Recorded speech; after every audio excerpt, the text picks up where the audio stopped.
So this here is just a little bit of a follow-up to that last video. So once you pulled up your chart using whole signs, it's going to look something like this. It's not actually going to look like this. You're going to have your own birth information, but this is a chart here in whole signs.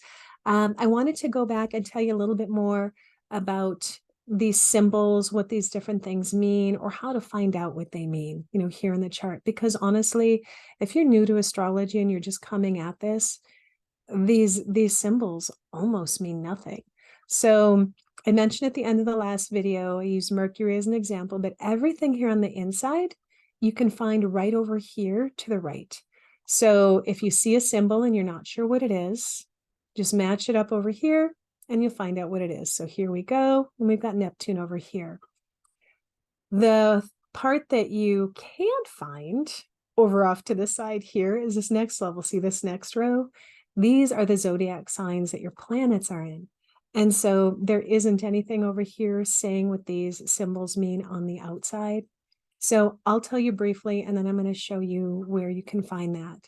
So just as you look around the wheel, you probably are noticing that there's different colors, and those refer to whether the sign is a water sign, earth, air, or fire. So the colors do correspond to that. So maybe that'll help you out if you get a little bit more familiar with what some of them mean. And honestly, unless you're going to become an astrologer, there's really no reason to have to learn all of it. So even if you just get familiar with some of your main things, that's more than enough. So the red ones here, the red is fire. So we've got Sagittarius, and see how that's kind of like an arrow. So some of them you can maybe guess, so Sagittarius, the archer, an arrow. Over here, another red one is Aries. It's another fire sign, horns. So that can help a little bit. Leo up top, not so much. So that's the other fire sign up here is Leo. We've got the water signs. We'll start over here with Scorpio. Scorpio, see how it's got kind of like a little pointy thing on the end? When you go close up, it's almost like an arrow.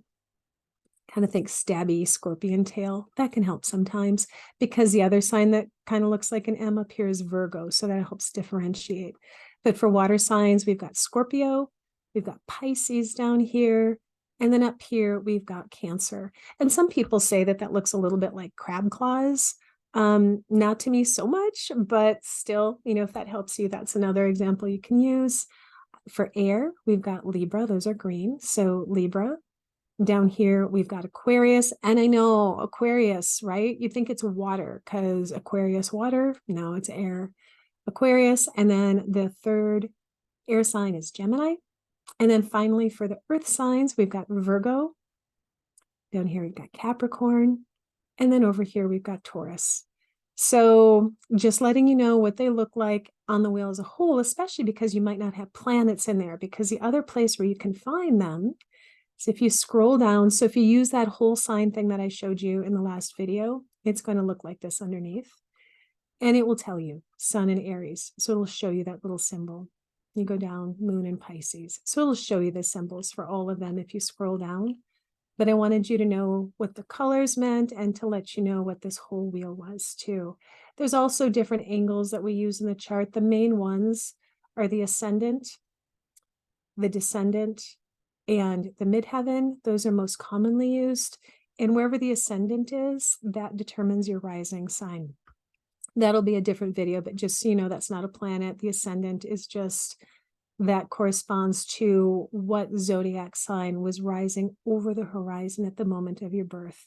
And that sets up your whole wheel, so we know what's happening with the houses. So this inner ring here, those are the houses, 1 through 12, first house, second house. So here, this person would have, well, we won't use that because it's outer planets. No, maybe we can. This is Pluto. So you've got Pluto. This person has Pluto and Chiron in Sagittarius, all in their second house. So it's all in the second house. And just because a house is empty doesn't mean that nothing is going to happen in that area of your life. There's other things that we look to. And if you've had a session with me, we've talked about it. Otherwise, I'll probably say something more in a future video. So let's see here. What else for you to know about? We've got the outer wheel of the glyphs that you can scroll down to find out what they mean. And I shared a little bit about what the different colors mean. We've got the planets here on the inside and some of these points, which you can find over here. And I think the last thing to mention is these numbers here. These numbers over here, those are the houses. So basically, it's just taking what's happening over in the wheel and putting it over here. So we've got the sun in Aries at 12 degrees, 44 minutes, and in the 6th house. And that's what this is here. So these are the degrees. If you went back over here, you'd see 12 degrees, 44 minutes. So it's just a quick reference thing instead of looking over here. These are all the houses. And then the final thing to notice on this side, see these R's? Those R's stand for retrograde.